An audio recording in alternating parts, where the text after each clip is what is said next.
नमस्कार दोस्तों, इस वीडियो में हम लोग 60 क्वेश्चन देखने वाले हैं। जीके और जीएस के मिक्स क्वेश्चन रहेंगे ये। और हमारी जो कोशिश रहेगी वो यही रहेगी कि हम कम से कम समय में ज़्यादा से ज़्यादा क्वेश्चन देखने की कोशिश करें। तो चलिए शुरू करते हैं पहले क्वेश्चन के साथ। रैयतवाड़ी व्यवस्था कब लागू की गई थी? तो जो रैयतवाड़ी व्यवस्था थी ये 1820 में लागू की गई थी।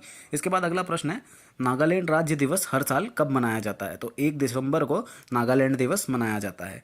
इसके बाद अगला प्रश्न है, बिंबिसार निम्न में से किस वंश का संस्थापक था? तो बिंबिसार जो था ये हर्यक वंश का संस्थापक था, तो इसका सही उत्तर हो जाएगा हर्यक वंश का। इसके बाद अगला प्रश्न है, कावला वन्यजीव अभयारण्य किस राज्य में है? तो कावला वन्यजीव अभयारण्य जो है ये तेलंगाना में है, तो इसका सही उत्तर हो जाएगा तेलंगाना। इसके बाद अगला प्रश्न है, आर्य समाज की स्थापना कब हुई थी? तो 1875 में आर्य समाज की स्थापना की गई थी। इसके बाद अगला प्रश्न है, सती प्रथा को कब निषेध किया गया था? तो सती प्रथा जो थी इसको 1829 में निषेध कर दिया गया था। इसके बाद अगला प्रश्न है, टीपू सुल्तान अंग्रेजों के साथ युद्ध में कब मारा गया? तो टीपू सुल्तान जो है 1799 में मारा गया था अंग्रेजों के साथ युद्ध में, तो इसका सही उत्तर हो जाएगा 1799। इसके बाद अगला प्रश्न है, निम्नलिखित में से किसके द्वारा दूध खट्टा होता है? तो दूध जो है ये बैक्टीरिया के कारण खट्टा होता है, तो इसका सही उत्तर हो जाएगा बैक्टीरिया के कारण। इसके बाद अगला प्रश्न है, प्रकाश का वेग अधिकतम किस में होता है? तो प्रकाश का वेग जो रहता है वो सबसे ज़्यादा निर्वात में होता है, यानी वैक्यूम में होता है। इसके बाद अगला प्रश्न है, नागार्जुन सागर बांध का निर्माण किस नदी पर हुआ है? तो नागार्जुन सागर जो है ये कृष्णा नदी पे बना हुआ है, तो इसका सही उत्तर हो जाएगा कृष्णा नदी। इसके बाद अगला प्रश्न है, मेरठ में विद्रोह कब प्रारंभ हुआ? तो मेरठ में जो विद्रोह था ये 10 मई 1857 को प्रारंभ हुआ था, तो इसका सही उत्तर हो जाएगा 10 मई 1857। इसके बाद अगला प्रश्न है, मंगल पांडे कहाँ के विप्लव से जुड़े हैं? तो मंगल पांडे जो थे ये बैरकपुर के थे, तो इसका सही उत्तर हो जाएगा मंगल पांडे बैरकपुर के विप्लव से जुड़े हुए हैं। इसके बाद अगला प्रश्न है, निम्नलिखित में से किस देश को हजार झीलों की भूमि कहा जाता है? तो हजार झीलों की भूमि जो है ये फिनलैंड को कहा जाता है, तो इसका सही उत्तर हो जाएगा फिनलैंड। इसके बाद अगला प्रश्न है, बीवी का मकबरा किसकी कब्र है? तो बीवी का जो मकबरा है ये राबिया दुर्रानी की कब्र है, तो इसका सही उत्तर हो जाएगा बीवी का मकबरा राबिया दुर्रानी की कब्र है। इसके बाद अगला प्रश्न है, स्वतंत्र भारत के प्रथम गवर्नर जनरल कौन थे? तो स्वतंत्र भारत के जो पहले गवर्नर जनरल थे उनका नाम था लॉर्ड माउंटबेटन, तो इसका सही उत्तर हो जाएगा लॉर्ड माउंटबेटन। इसके बाद अगला प्रश्न है, सर्वोच्च न्यायालय में प्रथम महिला न्यायाधीश कौन थी? तो सर्वोच्च न्यायालय की जो पहली महिला न्यायाधीश थी उनका नाम था एम फातिमा बीवी, तो इसका सही उत्तर हो जाएगा एम फातिमा बीवी। इसके बाद अगला प्रश्न है, भारत का प्रथम प्रधानमंत्री कौन बना था? तो भारत के जो पहले प्रधानमंत्री थे उनका नाम था जवाहरलाल नेहरू, तो इसका सही उत्तर हो जाएगा जवाहरलाल नेहरू। इसके बाद अगला प्रश्न है, जवाहरलाल नेहरू भारत के प्रथम प्रधानमंत्री कब बने थे? तो वो 15 अगस्त 1947 को जब भारत को आज़ादी मिली तब से ही जवाहरलाल नेहरू जो थे वो भारत के प्रथम प्रधानमंत्री बन गए थे। इसके बाद अगला प्रश्न है, नोबेल पुरस्कार प्राप्त करने वाले प्रथम भारतीय का कौन थे?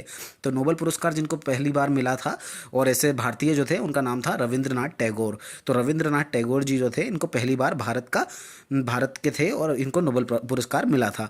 इसके बाद अगला प्रश्न है, अफ्रीका महाद्वीप की सबसे बड़ी झील कौन सी है? तो अफ्रीका महाद्वीप की जो सबसे बड़ी झील है उसका नाम है विक्टोरिया, तो इसका सही उत्तर हो जाएगा विक्टोरिया। इसके बाद अगला प्रश्न है, विश्व में चांदी का सबसे बड़ा उत्पादक देश कौन सा है?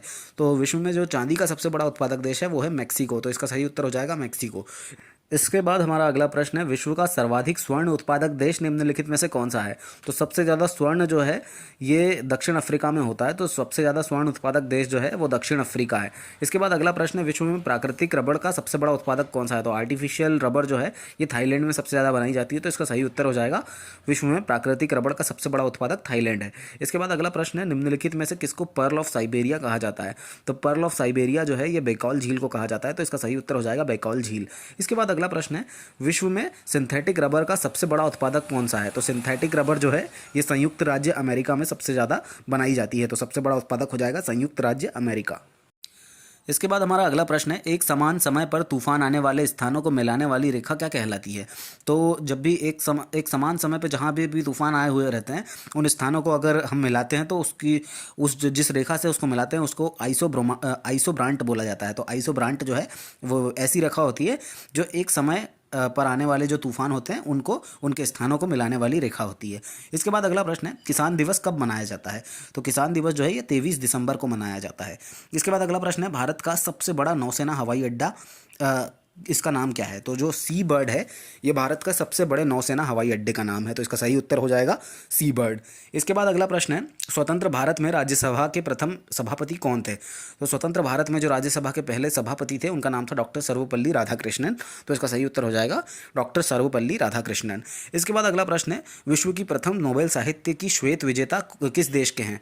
तो विश्व की जो प्रथम नोबेल साहित्य के जो श्वेत विजेता हैं वो अमेरिका के हैं, तो इसका सही उत्तर हो जाएगा अमेरिका।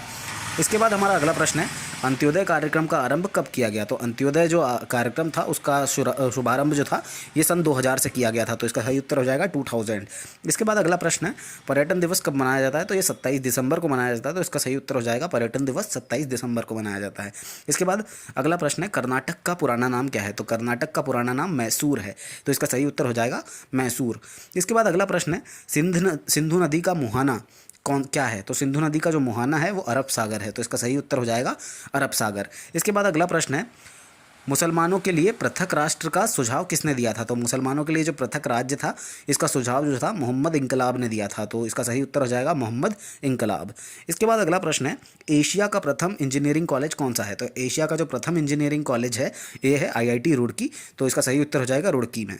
इसके बाद अगला प्रश्न है, विद्युत का सर्वोत्तम चालक कौन सा है? तो विद्युत का सर्वोत्तम चालक जो है ये चांदी होता है, तो इसका सही उत्तर हो जाएगा चांदी। इसके बाद अगला प्रश्न है, ओडिसी नृत्य का संबंध किस राज्य से है? तो ओडिसी जो नृत्य है ये ओडिशा में किया जाता है, तो इसका सही उत्तर है ओडिशा।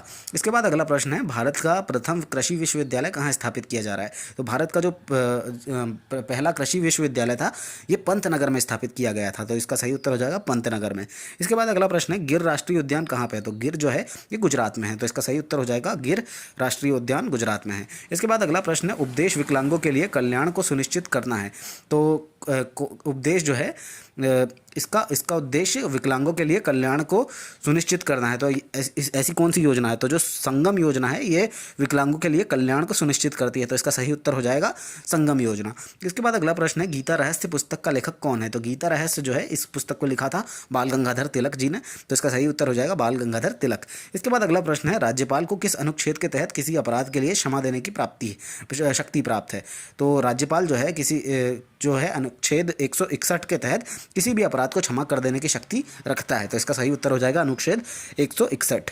इसके बाद अगला प्रश्न है, विधानसभा परिषद के सदस्यों का कार्यकाल कितना होता है? तो विधान परिषद जो रहती है उसके जो भी सदस्य रहते हैं उनका जो कार्यकाल रहता है वो 6 वर्षों का रहता है, तो इसका सही उत्तर हो जाएगा 6 वर्ष का। इसके बाद अगला प्रश्न है, सार्क में कुल कितने सदस्य हैं? तो सार्क में कुल 8 सदस्य हैं, तो इसका सही उत्तर हो जाएगा सार्क में कुल 8 सदस्य हैं। इसके बाद अगला प्रश्न है, क्षिप्रा नदी के किनारे कौन सा शहर बसा है? तो क्षिप्रा नदी जो है इसके किनारे शहर जो बसा है उसका नाम है उज्जैन, तो इसका सही उत्तर हो जाएगा उज्जैन। इसके बाद अगला प्रश्न है, विश्व में गन्ना का सबसे बड़ा उत्पादक कौन सा देश है? तो गन्ने जो है ये सबसे ज़्यादा ब्राज़ील में उगते हैं, तो इसका सही उत्तर हो जाएगा विश्व में गन्ने का सबसे बड़ा उत्पादक देश ब्राज़ील है। इसके बाद अगला प्रश्न है, सार्क का 8 सदस्य राष्ट्रीय कौन सा देश है? तो सार्क का जो 8वां सदस्य है वो है अफगानिस्तान, तो इसका सही उत्तर हो जाएगा अफगानिस्तान। इसके बाद अगला प्रश्न है, पूर्व वैदिक आर्यों का सर्वाधिक लोकप्रिय देवता कौन था? तो पूर्व जो वैदिक आर्य थे उनका जो सबसे लोकप्रिय देवता था वो था इंद्र, तो इसका सही उत्तर हो जाएगा इंद्र जो थे ये सबसे ज़्यादा लोकप्रिय देवता थे पूर्व वैदिक आर्यों के। इसके बाद अगला क्वेश्चन है, भारतीय राष्ट्र कांग्रेस की प्रथम महिला अध्यक्ष कौन थी? तो भारतीय राष्ट्रीय कांग्रेस जो थी उसकी पहली जो महिला अध्यक्ष थी उनका नाम था एनी बेसेंट, तो इसका सही उत्तर हो जाएगा एनी बेसेंट जो थी ये राष्ट्रीय कांग्रेस की पहली महिला अध्यक्ष थी। इसके बाद अगला प्रश्न है, सांख्य दर्शन का संस्थापक किसे माना जाता है? तो सांख्य दर्शन जो है इसके संस्थापक कपिल को माना जाता है, तो उसका सही उत्तर हो जाएगा कपिल को। इसके बाद अगला प्रश्न है, योजना आयोग कब गठित किया गया था? तो योजना आयोग जो है इसका गठन 1950 में किया गया था, तो इसका सही उत्तर हो जाएगा योजना आयोग का गठन 1950 में किया गया था। इसके बाद आदि ग्रंथ के संकलनकर्ता कौन है? तो आदि ग्रंथ के संकलनकर्ता जो हैं ये गुरु अर्जुन देव जी थे, तो इसका सही उत्तर हो जाएगा आदि ग्रंथ के संकलनकर्ता गुरु अर्जुन देव हैं। इसके बाद अगला प्रश्न है, आखिरी प्रश्न है कि फॉरेस्ट रिसर्च इंस्टीट्यूट कहाँ है? तो फॉरेस्ट जो रिसर्च इंस्टीट्यूट है ये देहरादून में है, तो इसका सही उत्तर हो जाएगा देहरादून में।